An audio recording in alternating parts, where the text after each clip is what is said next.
Hey Flockers, this is Sarah. And this is Jenny, and you are listening to Naked with Suck, a podcast where we Assess the mess with finesse. Welcome back, everyone. If you are joining us for the sixth. This is our sixth episode. This is our sixth episode.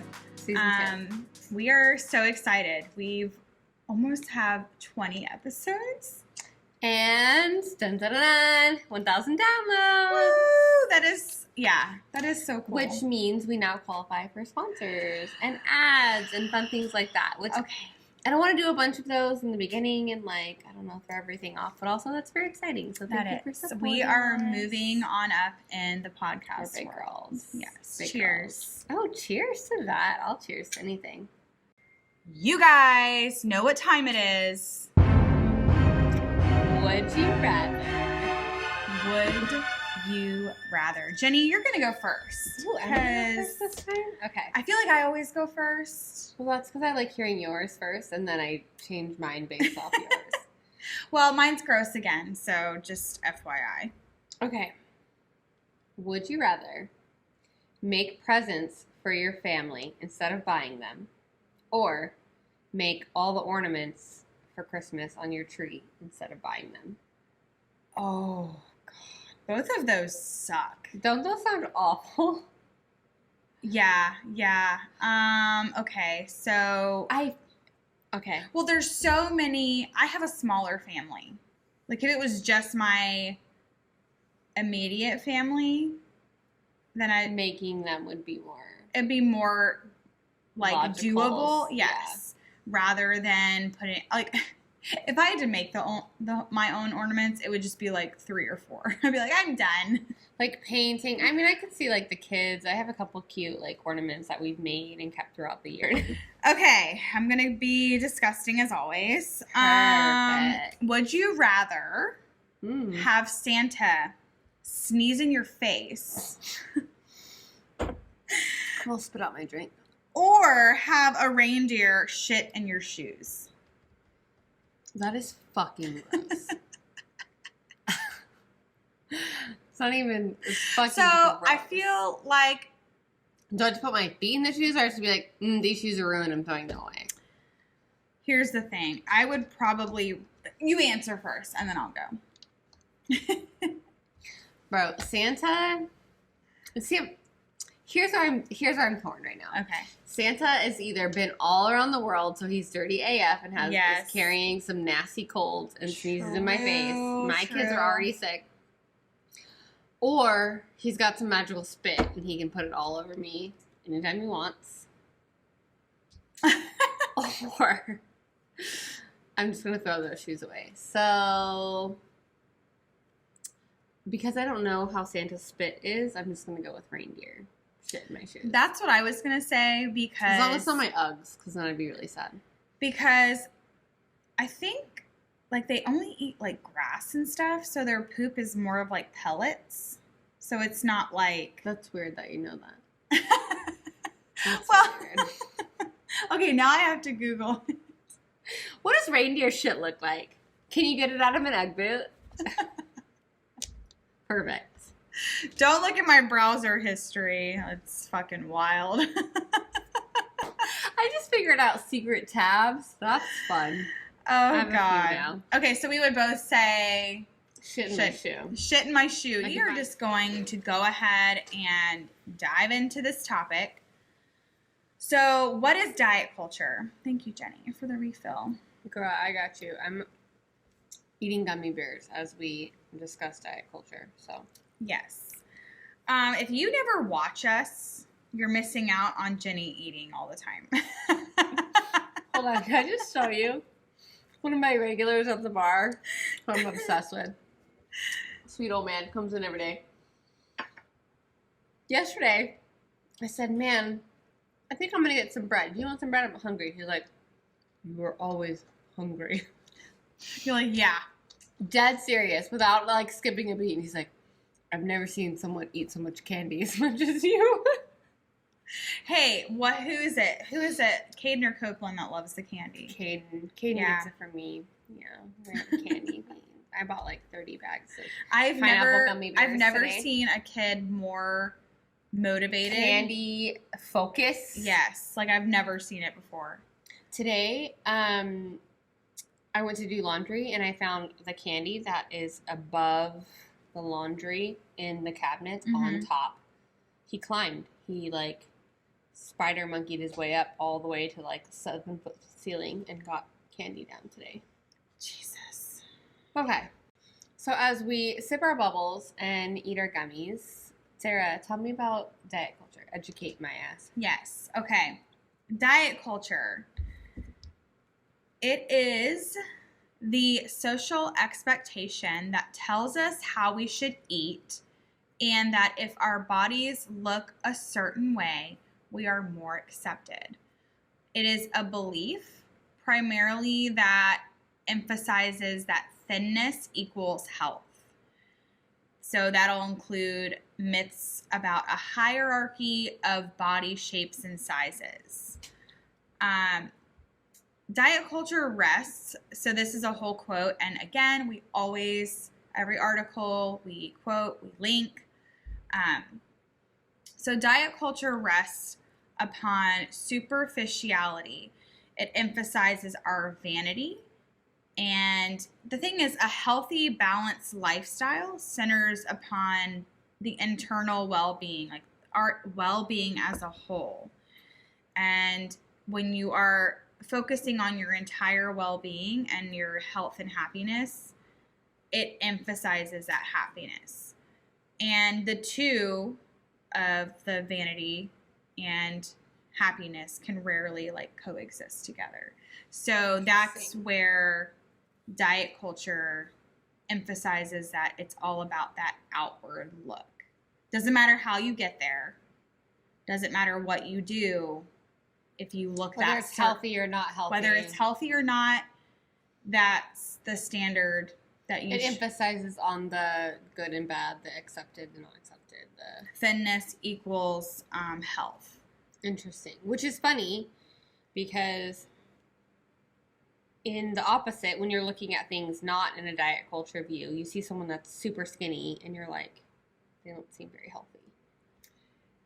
Yeah, I mean, well, I definitely think a lot has been shown on how unhealthy it is. Like nowadays you can say, oh, like, you know, just because I'm skinny doesn't mean I'm healthy. But in our minds, we're always still trying to get to that skinny. Why is it worse during the holidays? Like, why is it because of all the extra parties, all the extra food, or is it all the extra stress, the money, the planning? Like, what do you think? I have that. We're going to get there, but I think, we'll talk about it, but I will say, think about all the holidays bring, right? When we get to January, it's like, new year, new me, gonna eat clean, gonna do all these things. It's like a reset. We like give ourselves an excuse. Where it's like, we feel like because we're doing social gatherings, we're getting into we're at parties, that because we're allowing ourselves to enjoy ourselves in groups, we should feel guilty about that. And then we have to later fix it. Like you have to make up for... You have to make up for all those... You have family gatherings, you have work parties. Yeah. Friendsgivings, all of that stuff. All that stuff. And your kids' holiday parties, you're baking. Oh, I'm not baking. I don't bake. Yeah, well, I mean, that's the thing is it's like, it's one thing after another. And it's when all year around you're telling yourself restriction, gotta look a certain way, gotta do this, gotta do that, gotta do that. And then it's like this shock of like, complete mind fuck. Oh my God, I'm doing something wrong. But we'll get into that. So that's what diet culture is. There's our intro. So diet culture is a dangerous thing, and it can harm anyone. Doesn't matter your sex, your size, or your age. And it focuses, like I said earlier, that thinness It focuses on thinness over health and well-being. Like, that's the thing. Think about, like, the Kardashians. They set the standards for what beauty should be. They're so obsessed with looking a certain way. So that's just like being pushed into society. I feel like when I even think about diet culture, when I even start to think about buckling down or eating this, I start binge eating. Like, it does the opposite for me. Like, it's like a psychological thing for me. Because, I mean, I feel like that's probably because you're telling yourself you can't have something. Yeah. And then I'm like, the Taurus energy in me is like, well, I can have this fucking you're like, I have to have Christmas cookie. Yeah. Who sets the standard? That's what is like terrifying to me. Like the Kardashians. I think they're I can't afford a BBL. Well, as of now, it looks like she's had all that shit taken out. Have you seen her? She's so skinny now. So that's my point. Is it's like society, the media, social media, all these influencers, they're the ones coming on there and like show, like if you scroll TikTok, if I had $1 for every time I scroll TikTok and it's this is what I eat in a day, this is what my recipe, my skinny recipe, all these things. You've got even what's it called? The skinny margarita, like all of that. It's just like skinny. So I think back to like our yoga episode, and when I'm doing yoga, when I'm in a good mindset, I think like strong mind, strong body, strong is the new skinny. Yeah. That's like one of my mantras. Like that's kind of my go-to. Is like how I. That's a great mantra. Strong mind, strong body, strong is the new skinny. Because I remember seeing like memes like, oh, strong is the new, like, yeah. And then there are girls lifting weights. They have big thighs. They're in CrossFit. They're throwing freaking weights around and they're eating healthy. And it's like, it's not all about being skinny. It's not. And but when, again, if I'm in, I'm about to be 34 and I still have 34 on Friday. Yeah. Happy birthday, friend. Sagittarius season. Yes, woo! Sag bitches, if you are listening. Hello. Holla. Yeah, it's just like you scroll fucking TikTok and it's like this skinny bitch at the and I saw this article. It was actually 2 personal trainers that were coming across, and rightly so, but they were coming across frustrated because everything's about aesthetics. You've got to look a certain way. You got to dress a certain way. You see these girls going to the gym with their really cute, like, navigation or their Gymshark outfits, and they take their sweatshirt off and they work on the treadmill, and it's like they're like this thin, and then they go home and and it's like you're watching this and you're like, I have to look like that. I have to look like that. And that's what I have to do to look like that. And when in reality, we know that everybody has a different body type. Everyone's built differently. Well, and everyone has a different lifestyle. Like, those girls probably don't have kids. So, exactly. They don't have kids. They haven't had...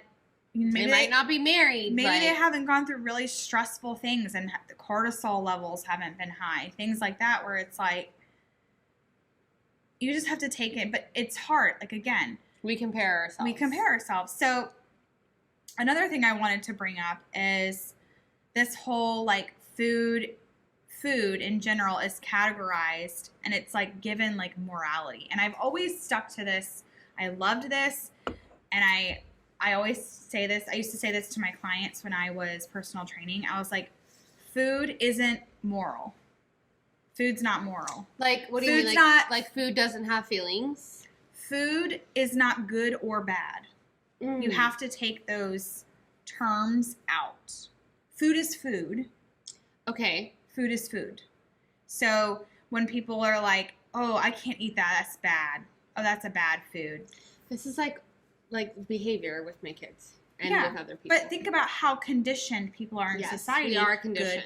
Good, bad. Or clean eating. You know what I'm saying? Clean or dirty. Yes. So that's they like. Make it bad. Yeah, that makes sense. Well, that's like when I'll walk into a classroom and say, well, this is bad, and this is bad, and this is bad. Are they a bad human? Like, why is it, like, categorized? There's good choices and there's bad choices. Right. And then what's the one food that everyone, like, tries to, like, the category that everyone's like, oh, that's a bad food? Sugar? Gluten? Yes, but, like, in general, people are always like carbohydrates. Oh, carbs. Oh, they're so bad. And it's like, I'm not talking to someone that has an autoimmune disorder and they have to eat a certain diet to, not deal with inflammation, things like that. That's a different story. That's between you and your doctor.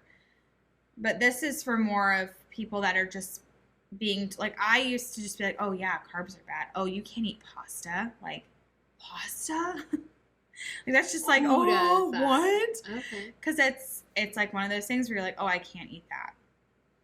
And it's like, why? So again, like, food is given this morality, and you have to, like, tell yourself, okay, food is food, and food has different purposes, like protein, carbohydrates, fats. I think people want to categorize it. It's easier just to put things in category, like good, bad, eat, don't eat. And it's not that simple. It's really not. Like, your body needs different things, especially in the holiday season. I used to even think about this, and there's a lot of influencers, good influencers, that they break it down, right? You're like, oh, pizza's bad. Why is it bad? It's meat, cheese, tomato sauce, and bread. And if you're getting it from, wholesome sources, ingredients that aren't artificial, why is that bad? You're not eating anything, quote, bad. Pizza is just a conglomerate of food put in that category, put together, but it's like, oh, pizza's junk food. Well, it's like everything gets overgeneralized, like exactly what you're saying, in the good or the bad category. And pizza is bad, and fast food is bad, and so that's like that. When you hear those terms and people say that, that is an influence of diet culture in society. Ooh, okay, that's perfect. That makes sense. Okay. So, and then what that does in reality is it creates this, like, fear of food. Like I was saying, oh, pasta, I can't eat that. Like, you're terrified to eat something. And then it also you have guilt after you eat it. Guilt, yes. That's what it is. Guilt and insecurity. So it's like, those are things, we don't even know that we're probably doing it, but we're doing it all the time. And again, it's just because society has just conditioned us. And categorized it. Jenny, do you remember, like, the first time you ever heard of, like, dieting?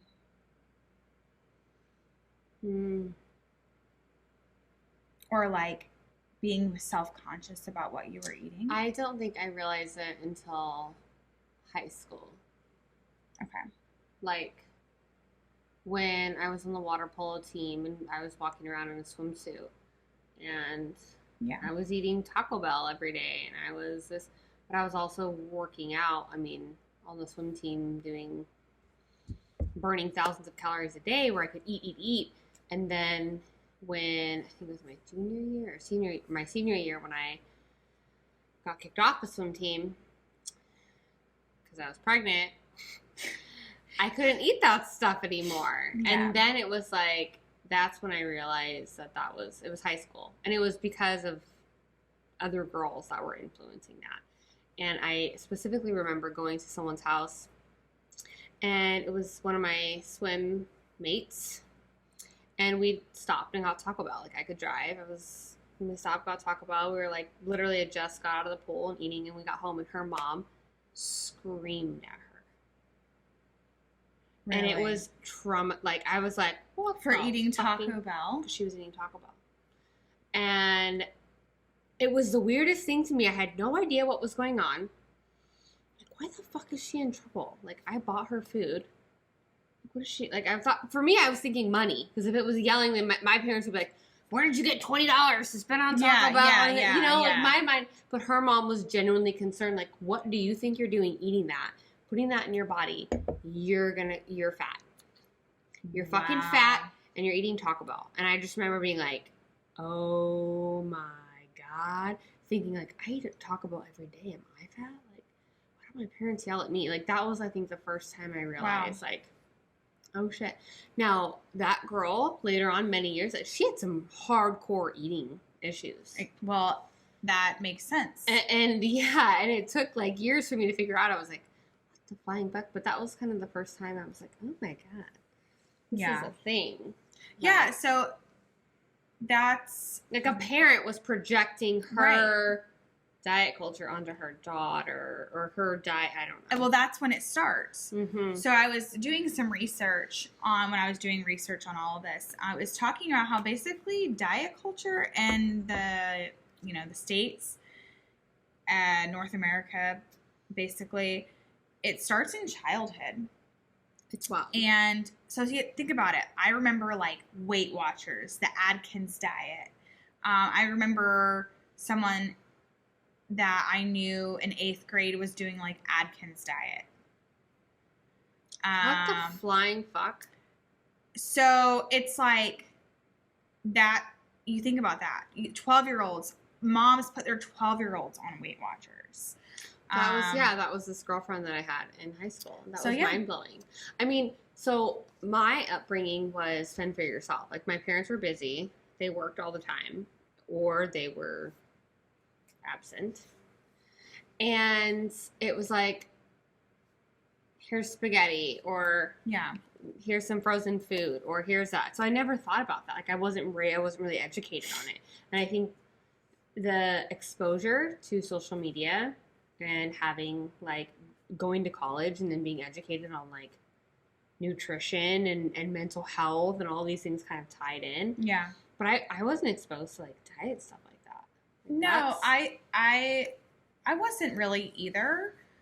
But there are crazy moms out there that did put their kids on that. And this girl was one of them that literally she was counting macros, like, when she was 15. I have to give my parents kudos for that, because my dad was growing up. He alongside of being, like, a pastor, he was a personal trainer, and he for a long time ran a gym. Like, he was the manager, and so he taught cycling classes, and I would go with him and just sit there and, like, watch and, like, soak it all in, and I would watch how he ate and things like that. And I remember my dad would still eat ice cream at night while doing triathlons, and he would do this one weird thing in the mornings. He would take like greens, and he would put it in his orange juice, and he would stir it and drink it every morning, and it smelled it was like barley. Mm-hmm.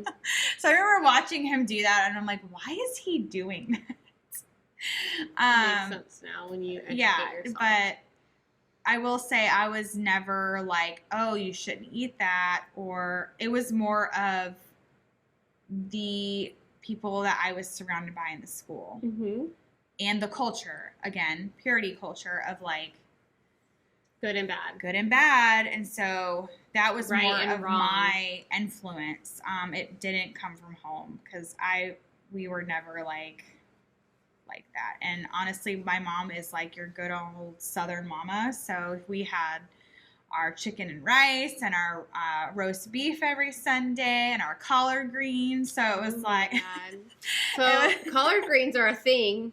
Y'all. Yes. They're so good. West Coast, we don't do that. We don't have collard greens. Cheers to collard greens. So I had, the first time I had collard greens? When? At Ryan and Jen's house, and they were amazing. They were so good. This is pretty good. So I used to hate them growing up because the smell, and my mom would cook them with bacon and stuff, and she did that too, but it was the smell of the collard greens that got to me. I want to try your mama's collard greens. I know. So, but now I love them. They're so good. Okay, but so that's another thing is different here. Like you guys had a lot of that kind of Southern cooking, where I feel like West Coast isn't as. Yeah. I mean, we're cultured, and we have Mexicans, like good Mexican food, like. Ooh. Some people straight out of Mexico that we are obsessed with and love, like our people. So definitely Mexican food over here sucks. But sorry about that. But the collard greens. What else do I eat? Grits. Mm-hmm. That's another thing. I mean, everything's fried, but fried chicken. Publix fried chicken is so good. That was a game changer. Potato salad. I don't know how y'all do that over there, but it's like that mayo style. I like the Southern style. We are not big mayo people, but anyways. Yeah, we got off topic there. But anyways, back to what we were talking about. Children and diet culture, and so how it starts when we're so young, and or our kids see what we're doing. Exactly. So, which makes me feel guilty because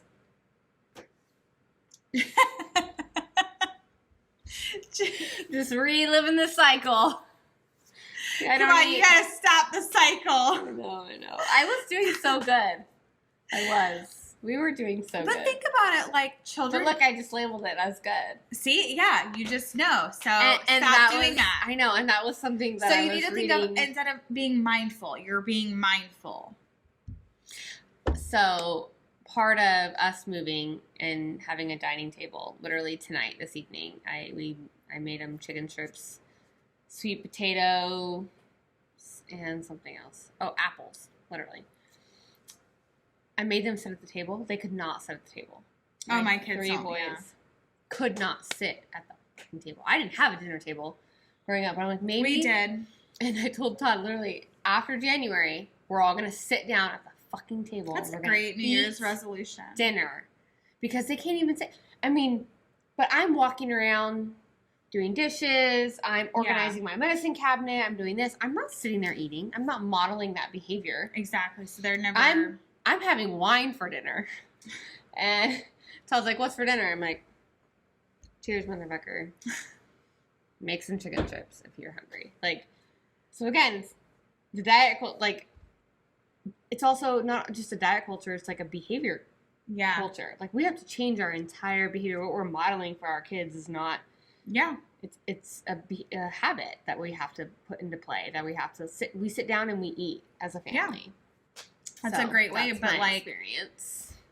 Like children are conditioned. So you think about social media, influencers like we talked about, Instagram, TikTok, and a shit ton of these accounts glorify dieting and anorexic behaviors. And that's the problem. That's the big issue. And so you think about all these girls that are 13, 14, 15, 16 years old.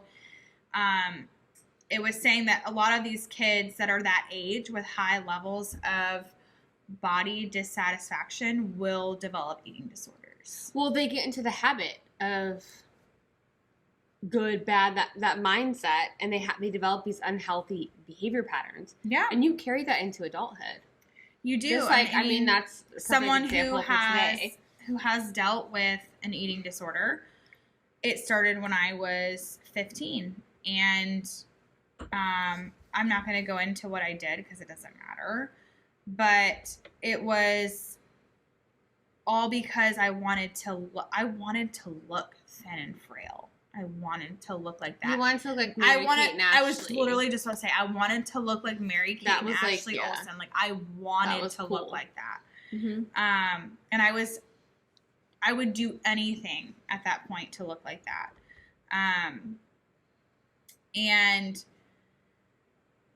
that's where us as parents have that potential to stop. We can stop that behavior. And there was one article, and we'll link it, but it talks about things we can do as parents.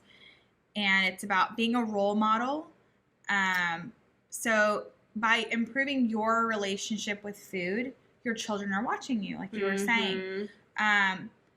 And not engaging in that diet talk in front of your kids. Like, oh, I got to start Monday. Like, that is something I do all the time. Like, oh, I got to, like, Monday diet.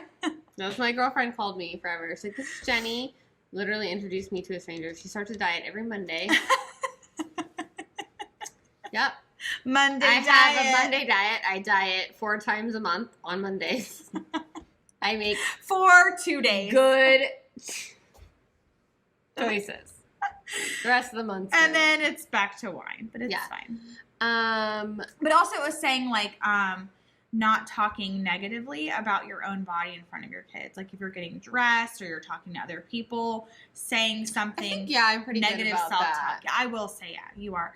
I have a problem with that. I have to be careful, especially with my daughter who soaks everything in. She's very she's listening when you don't think she's listening. Yes. So I just said about, don't make comments about your weight or other people's weight, or eating choices, which again, that's hard, because you could just be having a conversation with someone and they're just there. But it's, again, you have to be conscious about it and be like, okay, my kids are here. And honestly, I probably just shouldn't be talking about this. Like, I don't know what they're going through. I don't know why you have to model that behavior and that body acceptance and body love and self-care and and then it was saying too, like, don't force kids to eat their vegetables. Bribing, shaming, or punishing kids to get them to eat their vegetables doesn't teach healthy eating habits. Ultimately, kids may end up with a negative relationship with food and poor eating behaviors such as mealtime power struggles and picky eating. Kids may also learn to associate fruits and veggies with punishment and food restriction. We'll link this whole article. She has like links in the article to these things. You remain in charge of what your child eats and where and when. Your child is responsible for how much he eats and if he eats. Trust that your child will be okay, even if his diet isn't perfect every day. I am a big advocate for like, I don't ever tell my kids to eat everything on their plate. Like, I'll be like, all right, are you done? Like, that's all you wanted? But like, I feel like with millennials, that was a big thing with us growing up. Oh, you better eat everything on your plate. Like, you can't get up if you don't eat, or you can't have dessert if you don't eat. As a child, our brain, our stomach to brain is like, oh, I'm full. It'll tell us when we're full. Yeah. And so you're teaching a kid to not trust his instinct or trust their instincts when they're eating. Like, oh, I had this earlier. I'm not like fully hungry for this meal, but oh, mommy and daddy want me to eat this whole thing. And it's like, then you're teaching them. Yeah, that's a whole that's a talk. Self-conscious. Yeah. But so that's another. So I dealt with like tonight, like that's a good example. So I don't make my kids eat everything, but you have to take one bite of everything. Yeah, I mean, like try it. I'm gonna put 3 to 4 things on your plate. Even Knox, he's my picky eater. He was like, I don't eat that. Where I have Copeland sitting at the dinner table crying because I didn't cook asparagus. It's just like they all have a very weird, different relationship with food. I'm like, as long as you guys each try one bite, or I see that you've tried it, but I'm over here yelling at them. They have to sit down. They have to eat. Sit down. Eat. Eat something. Take a bite of something. I do that. Because I'm like, but I'm not doing that. Yeah. So I'm not modeling that behavior for them. So how is it, like, I get we want our kids to sit down, but we also have to engage. We have to do that ourselves. Whether I sit there and drink my glass of wine, you finish that whole, or you don't, like you're sitting there with them. Yes. So just kind of engaging in healthier behaviors, not just hyper focusing on good or bad. Good, eating. Bad, clean, dirty. We are going to wrap this up because we wanted to make this about diet culture and the holidays. Because like we were saying earlier, like it's just hard this time of year. You've got all those events coming up and you've got things going on and you want to enjoy yourself, but in the back of your mind, like this is me for sure. In the back of my mind the whole time, I'm like, I shouldn't be eating this. Oh, well, I have to go work out extra hard tomorrow. Like it's just there. I will commend you. We were Marco Poloing today, and you, in the like mid-sentence, were like, I'm going to go take a walk.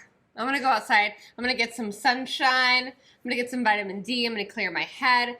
Just take a walk. Like, if you're in that, like, you're spiraling and you're that, you missed your workout, you have to do this, you're in traffic, you have this, like, take a 10-minute walk. Mm-hmm. It'll clear your head. Yes. It'll just... And then you feel a little bit better. You have your endorphins going. I did go work out at 12. So, yeah, good for her, but... But no, it does. Like, I had a shitty morning, and then I was like... I commend you, yeah. I can't just go to my computer right now and start working. I've got to go clear my fucking head. I need to go get some sunshine.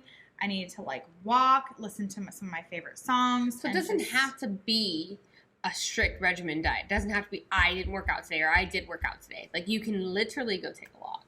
And like, yeah, you can. Exactly. So good for you. I'm just shouting you out. Because hey, when in doubt, go for a walk. When in doubt, go for a fucking walk. Open a bottle. Hey, we can do wine walks. Pour a glass of wine and go for a walk. Yeah, you're my friend. There is one article we are going to link, and it's from the Center for Change. And this article is really good. She says, I think it's a she. Regardless if you struggle with an eating disorder or not,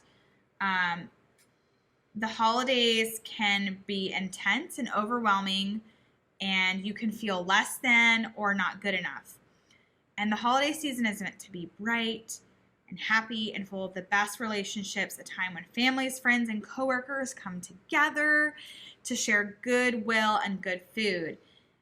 It is also a stressful time for you. Here are some strategies. So we're going to share some strategies. Give yourself permission to enjoy yourself. Yes, give permission. Here's the thing I wanted you to take away. Well, we'll end with that. But stop having the mindset of like, I got to diet. And I love what Preston said. If you listen to Preston's episode of men's mental health, which was the last episode, the breadcrumbs, right? The breadcrumbs of making changes in your life. Start with one. Don't try to get to that big picture. Stop looking at like, I'm going to do this, and you have all these 1,000 things you have to do to get to that. It's like, reward yourself for the little it's like steps. Well, it's like just just start little changes. Mm-hmm. A 30-minute walk. Okay, whoa. 10. whoa. 30 minutes. That's 10, you 20, can do a 30-minute walk. Yeah, if you are pushing me or I have alcohol, then yeah. But 10. Start there. Breadcrumbs are tiny. 10, 30-minute walk, whatever. Okay. It's that, starting like that. It's like doing wherever you're at, it doesn't matter. And instead of going to McDonald's, because that might make you feel like shit, and you're trying to, lose 10 pounds for your own health, not because you want to look a certain way. Instead of going to McDonald's, pack your lunch and figure out what works best for your body and doesn't make you feel like shit. Like those little changes. Okay. So back to the holidays. Strategies to combat diet culture. Number 1, set boundaries around friends and family. So if those around you are participating in weight loss or begin putting rules around their food choices, have a kind conversation with them about how you don't want to be involved in their new choices. Like if they're trying to convince you, you can say to them like, hey, I don't really agree with you, and I'm not there, and I can't have these conversations with you right now. Or I'd like to not participate in that. Exactly. Thank you. Just be direct, very direct. Yeah. You can, it was saying redirecting the conversation, changing the topic. If they ask you to participate in a New Year's weight loss program, develop a catchphrase such as, "Thanks for thinking of me, but I'm currently working on accepting my body and eating intuitively." Oh, I love intuitive eating. I know, and that's a taw. Honestly, that's a taw. That's a taw. Jesus Lord, my poor body. So that's number one, is setting boundaries with friends and family. Number two is seeing diet culture for what it is, which is bullshit. It's a big pile of shit. Don't let your dieting brain trick your authentic and healthy self into thinking diet culture is something that it's not. Keep yourself educated on what the dangers of dieting are and recognize how it has or could disrupt your current life. Not even know yourself. Exactly. Know your own that's what body. It's about. That's what it's about. So that's why women wreck their bodies doing these crazy hardcore diets, and then 3 months later they've gained 20 more pounds, and they're like, why? And it's like, because you're not doing something that's sustainable. Listen to your body. Yeah. If it seems overwhelming in trying to navigate diet culture while pursuing specific health goals, meet with a dietitian or someone who is educated in health in general. Like, go to someone who has the education and the knowledge. Do not go, "I'm sorry, I'm going to call you out, no offense," but do not go to like your Beachbody coach for your dieting. Go to a dietitian who went to school and someone who is highly educated in those topics and subjects, and they can help you navigate with what would work best for your body. Thirdly, let social media empower you. If social media is something you participate in, let it build you up, not tear you down. Social media is a powerful presence in our modern society. If your social media feeds are making you feel worse instead of better, beef up the positivity on your feed. Find an online community that supports self-love and body weight acceptance. So, I don't know if you've had to do this before. I mean, I have. What? But there's been certain accounts that I've just had to unfollow because they made me feel shitty about myself. Yeah, I do that all the time. I just can't. You're not going to make me feel bad on my own phone. Fuck off. Yeah. Yeah, get out of here. So yes, clean up your social media feed. Have people on there that uplift you, make you feel good, make you laugh. Videos. Follow Sarah Sound Fitness. She makes me want to. Hey, I try to be super fun. I don't tell you what you really should do. I just have fun. If I posted half the shit that went on in my brain during the day, like at 8 a.m. when I'm like, do I want coffee or whiskey? I'd be like, whiskey with coffee, actually, both together. Follow me for more life hacks.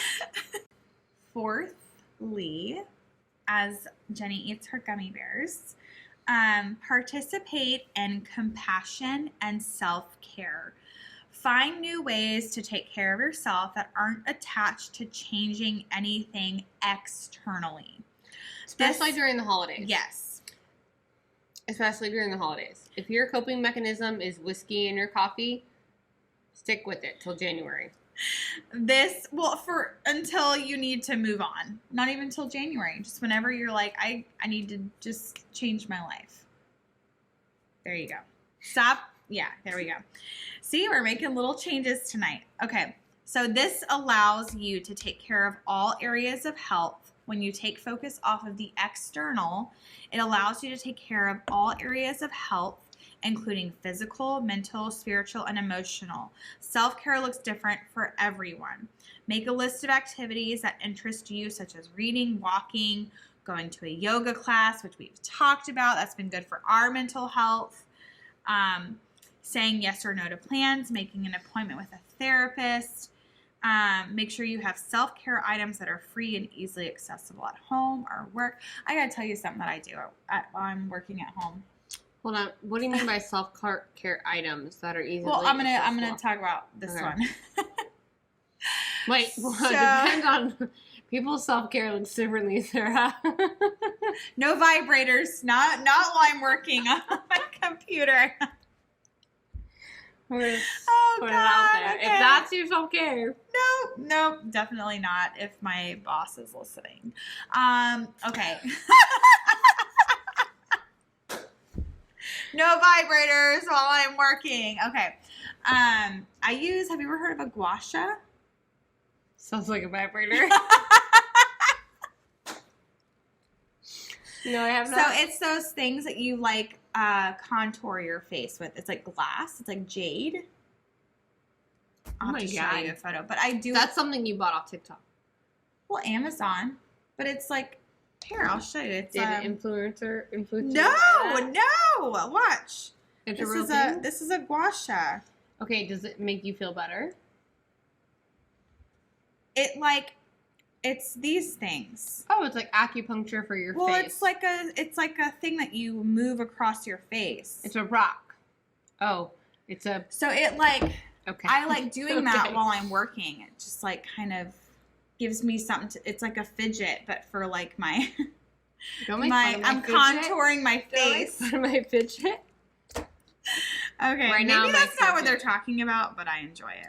But no, I think that's self-care. Yeah, it is. I'm like, it makes me feel good. Like I'm working my lymphatic system, but God, you're so smart. I know. Okay, I said I know. That's total Sagittarius. I know. I know. Are you ready for my takeaway? Yes, please. Focus on connection over nutrition. Okay. So kind of like what we were saying earlier, where I need to like sit down and have dinner with my kids. Yes, even if I'm not eating, ditching the food rules and the food policies during the holidays. Yep. But being mentally prepared to put yourself back on track. Like,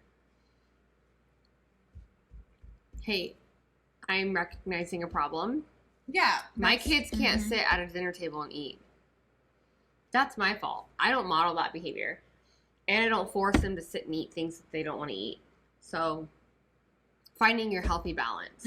And especially in these settings where you're going to Christmas parties and family gatherings, like using neutral language about, food and modeling eating and enjoying people's company, a variety of foods, refrain from like policing myself and policing my kids and just enjoying situations like that.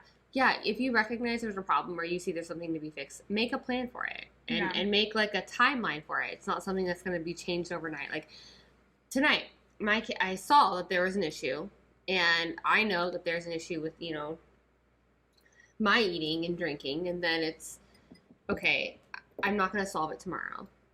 It's not going to change. This is going to be like a habit, a behavior thing that I have to make a plan for and sit down and do a timeline and things like that. So just set realistic expectations and goals. And my first priority is having that connection over nutrition. That's a good takeaway for sure. That's my takeaway.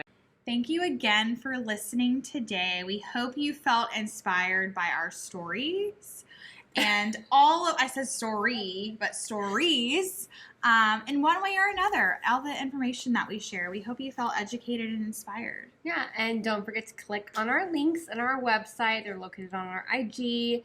Also, every time we upload I guess it's a Buzzsprout, which we hit 1,000 downloads. Yes. So now we can have sponsors and advertisers. So please hit us up if you are interested in doing that. We want to get to know you. Yes. As always, we did a poll the other day on our Instagram. If you have any topics you want us to discuss, fill it out. We are here. We want to talk about it and give you a shout out and submit your ideas for the future or to be a guest. Yeah. We are excited for our next upcoming guests that are where we got 2 more guests we're super excited about. You don't want to miss it. No, and thank you for listening. Yes.